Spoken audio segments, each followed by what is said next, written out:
ಇನ್ನು ಮುಂದೆ ನಿಮ್ಮ ನೆಚ್ಚಿನ ಧಾರಾವಾಹಿಗಳ ಫುಲ್ ಎಪಿಸೋಡ್ಗಳು ಸನ್ ನೆಕ್ಸ್ಟ್ ಆಪ್ನಲ್ಲಿ ಮಾತ್ರ. ಅತ್ತೆ, ಪ್ರತಿ ಸಲ ಅಭಯ್ ಜೀವಕ್ಕೆ ಯಾಕೆ ರೀತಿ ಕಂಟಕ ಬರ್ತಾ ಇದೆ? ಹುಲಿ ಮರಿನ ತಂದು ಪ್ರೀತಿಯಿಂದ ಸಾಕಿ ಬೆಳೆಸ್ತೀವಿ. ಬೆಳೀತಾ ಬೆಳೀತಾ ಅದು ಹೆಬ್ಬುಲಿ ಆಗ್ತಾ ಹೋಗುತ್ತೆ.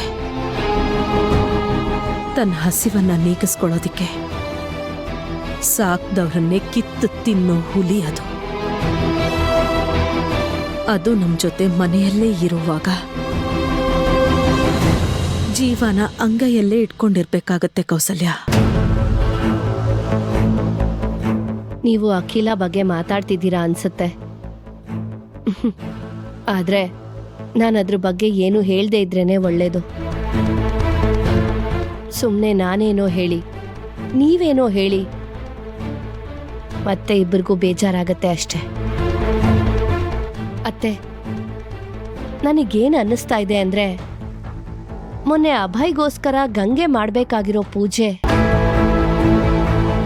ಅಜಯ್ ಗೌರಿ ಮದ್ವೆ ವಿಷಯ ಬಂದು ಏನೇನೋ ಆಗಿ ಅರ್ಧಕ್ಕೆ ನಿಂತೋಯ್ತು. ಮಾಡಿದ ಸಂಕಲ್ಪ ಪೂರ್ತಿ ಆಗಿಲ್ಲ ಅಂತ ಹೀಗೆಲ್ಲ ಆಗ್ತಾ ಇರಬಹುದಾ? ಇದೆಲ್ಲ ಅಖಿಲ ಇಂದಾನೆ ಆಗ್ತಿರೋ ಸಮಸ್ಯೆ ಅಂತ ನಾನ್ ನಿನ್ನನ್ನ ಹೇಗ್ ನಂಬಿಸ್ಲಿ? ಅವಳ ವಿಷಯದಲ್ಲಿ ನಾನ್ ಏನೇ ಹೇಳಿದ್ರು ನೀನ್ ನಂಬಲ್ವಲ್ಲ ಕೌಸಲ್ಯ. ನಿಜ ಕೌಸಲ್ಯ, ಮೊದ್ಲು ನಾವು ಅರ್ಧದಲ್ಲಿ ನಿಂತಿರೋ ಪೂಜೆನ ಪೂರ್ತಿ ಮಾಡ್ಬೇಕು. ಪ್ರತಿ ಸರ್ತಿನೂ ಅಭಯ್ ವಿಷಯದಲ್ಲಿ ಈ ತರ ಏನಾದ್ರೂ ಆಗ್ತಾನೇ ಇದೆ. ಇನ್ನೊಂದ್ಸಲ ಅಭಯ್ ಜೀವಕ್ಕೆ ಏನಾದ್ರೂ ಅಪಾಯ ಆದ್ರೂ ಅದನ್ ಸಹಿಸೋ ಶಕ್ತಿ ನನಗಿಲ್ಲಮ್ಮ. ಅತ್ತೆ ಅತ್ತೆ ಅತ್ತೆ, ಯಾಕೆ ಅಳ್ತಾ ಇದ್ದೀರಾ ಅತ್ತೆ? ಸಮಾಧಾನ ಮಾಡ್ಕೊಳ್ಳಿ ಅತ್ತೆ. ನಮ್ಮ ಅಭಯ್ಗೇನೂ ಆಗಲ್ಲ ಅತ್ತೆ. ಆ ದೇವ್ರ ದಯೆ ಅಭಯ್ ಮೇಲಿರೋದ್ರಿಂದ ಪ್ರತಿ ಸಲನೂ ಆ ದೇವ್ರೇ ಅವನ್ನ ಕಾಪಾಡ್ತಿದ್ದಾನೆ ಅತ್ತೆ. ನೀವು ನೊಂದ್ಕೋಬೇಡಿ, ಅಳಬೇಡಿ ಅತ್ತೆ. ಗೌರಿನೇ ಪ್ರತಿ ಸಲ ಅಭಯ್ನ ಕಾಪಾಡ್ತಿದ್ದಾಳೆ. ಆದ್ರೂ ತನ್ನ ಜೀವನೂ ಲೆಕ್ಕಿಸ್ದೆ ಗೌರಿ ಅಭಯ್ನ ಯಾಕೆ ಕಾಪಾಡಬೇಕು? ಒಂದ್ ನಿಮಿಷ ಇರಿ. ಗಂಗೆ, ಇಷ್ಟೊತ್ತಲ್ಲಿ ಯಾರಿಗೆ ಫೋನ್ ಮಾಡ್ತಿದ್ದೀಯಾ? ಗೌರಿ ಅಕ್ಕಂಗೆ. ನೀವ್ ದೇವಸ್ಥಾನದಲ್ಲಿ ಮಾಡಿರೋ ರಾಧಾಂತಕ್ಕೆ ಇವಾಗ ಸಾರಿ ಕೇಳಿ ಅವಳ ಹತ್ರ. ಅದೆಲ್ಲ ಆಗಲ್ಲ. ಆಗತ್ತೆ ಅಭಯ್, ನಾನ್ ವಿಡಿಯೋ ಕಾಲ್ ಮಾಡ್ತೀನಿ, ನೀವು ಸಾರಿ ಕೇಳ್ಬೇಕಷ್ಟೆ. ಅಕ್ಕಂಗ್ ಕನೆಕ್ಟ್ ಆಗ್ತಾ ಇಲ್ವಲ್ಲ? ಹಾ, ಭಾವಂಗ್ ಫೋನ್ ಮಾಡ್ತೀನಿ.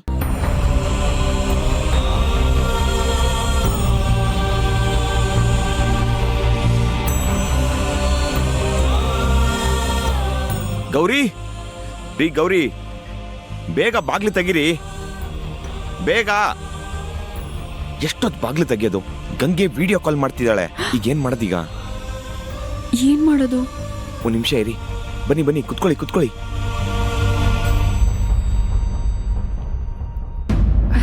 ಹಾಯ್ ಗಂಗೆ. ಹಾಯ್ ಅಕ್ಕ. ಭಾವ ನಿನ್ನನ್ ಚೆನ್ನಾಗಿ ನೋಡ್ಕೋತಾ ಇದ್ದಾರ ತಾನೆ? ತುಂಬಾ ಚೆನ್ನಾಗಿ ನೋಡ್ಕೋತಾ ಇದಾರೆ ಕಣೆ, ನೀನ್ ಕೇಳದೆ ಬೇಡ. ಹಲೋ, ನನ್ ಹೆಂಡ್ತಿನ ನಾನು ರಾಣಿ ತರ ನೋಡ್ಕೋತಾ ಇದ್ದೀನಿ.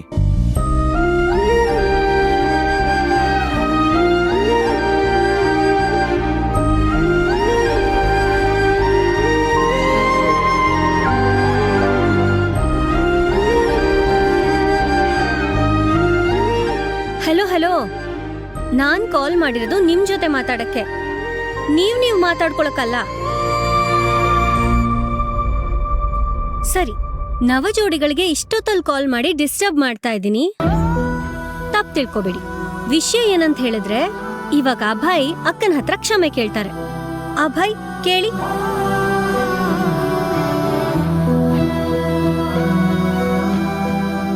ಅಭಯ್ ನಿಮ್ಗೆ ಹೇಳ್ತಾ ಇರೋದು, ಅಕ್ಕನ ಹತ್ರ ಮಾತಾಡಿ. ಅಟ್ಲೀಸ್ಟ್ ನಿಮ್ಮನ್ ಕಾಪಾಡಿದಕ್ಕೆ ಥ್ಯಾಂಕ್ಸ್ ಆದ್ರೂ ಹೇಳಿ. ಥ್ಯಾಂಕ್ಸ್. ತುಂಬಾ ಚೆನ್ನಾಗಿ ಹೇಳಿದ್ರಿ. ಈ ಥ್ಯಾಂಕ್ಸ್ ನ ಹೇಳ್ದೆ ಹೋಗಿದ್ರು ಚೆನ್ನಾಗೇ ಇರ್ತಿತ್ತು. ನನಗೆ ಹೇಳೋಕ್ ಬರೋದೇ ಹೀಗೆ. ಎನಿವೆ ಗೌರಿ ಅವರೇ, ನಿಮಗೆ ನನ್ನ ಕಡೆಯಿಂದ ದೊಡ್ಡ ನಮಸ್ಕಾರ. ಥ್ಯಾಂಕ್ಸ್. ಅಭಯ್, ಏನಾಗಿದೆ ಅಭಯ್ ನಿಮಗೆ? ಅಷ್ಟಕ್ಕೂ ಅಕ್ಕನ್ ಕಂಡ್ರೆ ನಿಮಗೆ ಯಾಕೆ ಇಷ್ಟೊಂದು ಕೋಪ? ಯಾವಾಗ್ಲೂ ಅವಳ ಮೇಲೆ ಸಿಡಿ ಸಿಡಿ ಅಂತ ಇರ್ತಿರಲ್ಲ, ಅಂತದೇನ್ ಮಾಡಿದಾಳ ಅವಳು? ಅಭಯ್,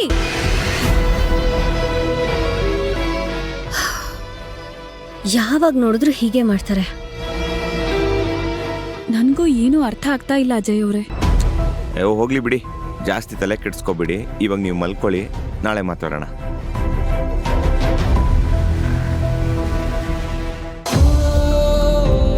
ಗಂಗೆ ನಿಮಗ್ ಫೋನ್ ಮಾಡ್ತಿದ್ದಾಳಾ ನೋಡಿ? ಇಲ್ಲ, ಅಮ್ಮಮ್ಮ ಕಾಲ್ ಮಾಡ್ತಿದ್ದಾರೆ. ಒಂದ್ ನಿಮಿಷ, ನನಗೂ ಯಾವುದೋ ಕಾಲ್ ಬರ್ತಿದೆ, ನೀವು ಮಾತಾಡಿ. ಹಲೋ, ಹೇಳಿ ಅಮ್ಮಮ್ಮ. ಗೌರಿ, ಹೇಗಿದಮ್ಮ ನಿನ್ನ ಆರೋಗ್ಯ? ಪರವಾಗಿಲ್ಲ, ನಾನು ಆರಾಮಾಗೇ ಇದ್ದೀನಿ. ಥ್ಯಾಂಕ್ಸ್ ಗೌರಿ. ನಿನ್ ಜೀವಾನು ಲೆಕ್ಕಿಸ್ದೆ, ಅಭಯ್ನ ಪ್ರಾಣಾಪಾಯದಿಂದ ಕಾಪಾಡಿದೆ ನೋಡು. ನನಗೆ ಹೇಗೆ ಕೃತಜ್ಞತೆ ಹೇಳೋದು ಅಂತಾನೆ ಗೊತ್ತಾಗ್ತಿಲ್ಲ. ಅಷ್ಟಕ್ಕೂ ಅಲ್ಲೇನ್ ನಡೀತು ಗೌರಿ? ಅಲ್ಲಿ ಇಬ್ರು ರೌಡಿಗಳು ಕಾದ್ಕೊಂಡ್ ಕೂತಿದ್ರು, ಹಗ್ಗ ಹಿಡ್ಕೊಂಡ್ ನಿಂತಿದ್ರು. ಅದಕ್ಕೆ ನನಗ್ ಭಯ ಆಗಿ ಓಡ್ಕೊಂಡ್ ಬಂದೆ. ನಾನ್ ಅನ್ಕೊಂಡಿದ್ ನಿಜಾನೇ ಆಗಿತ್ತು. ಅವರು ಅಭಯ್ಗೆ ಏನೋ ತೊಂದರೆ ಮಾಡ್ಬೇಕು ಅಂತಾನೆ ಬಂದಿದ್ರು. ಅವ್ರೇನಾದ್ರೂ ಅಖಿಲನ್ ಕಡೆಯವ್ರ ಅಮ್ಮಮ್ಮ? ಹಾ ಗೌರಿ, ಅವಳ ಕಡೆಯವ್ರೆ. ಇದನ್ ಹೀಗೆ ಬಿಟ್ರೆ ಆಗಲ್ಲ ಅಲ್ವಾ ಅಮ್ಮಮ್ಮ? ಇದಕ್ಕೇನಾದ್ರೂ ಮಾಡ್ಲೇಬೇಕು. ಆದ್ರೆ ಅವಳು ಮಾಡೋ ಕುತಂತ್ರಕ್ಕೆ ಯಾವುದೇ ರೀತಿ ಪ್ರೂಫ್ ಇಲ್ವಲ್ಲಮ್ಮ. ಬೆಣ್ಣೆಲ್ ಕೂದ್ಲು ತೆಗ್ದ ಹಾಗೆ ಅವಳು ಕೆಲ್ಸ ಮುಗಿಸಿರ್ತಾಳೆ. ಪಾಪಿ. ನೀವ್ ಚಿಂತೆ ಮಾಡ್ಬೇಡಿ ಅಮ್ಮಮ್ಮ. ನನ್ ತಂಗಿ ಗಂಡ ಅವ್ರನ್ನ ಕಾಪಾಡೋ ಜವಾಬ್ದಾರಿ ನಂದು. ಅವ್ರಿಗೆ ಏನಾಗಕ್ಕೂ ನಾನ್ ಬಿಡಲ್ಲ. ಹೌದಮ್ಮ, ನೀನೇ ನನಗಿರೋ ಧೈರ್ಯ. ನೀವು ಧೈರ್ಯವಾಗಿರಿ. ಅಭಯ್ ಅವ್ರಿಗೆ ಏನು ಆಗದೆ ಇರೋ ಹಾಗೆ ನಾನ್ ನೋಡ್ಕೋತೀನಿ. ಇದು ನಾನ್ ನಿಮಗ್ ಕೊಡ್ತಾ ಇರೋ ಮಾತು ಅಮ್ಮಮ್ಮ. Thank you. ಥ್ಯಾಂಕ್ಸ್ ಗೌರಿ. ನೀವು ಎಲ್ಲ ಚಿಂತೆ ಬಿಟ್ಟು ಆರಾಮಾಗಿ ನಿದ್ದೆ ಮಾಡಿ. Good night. ಸರಿಮ್ಮ.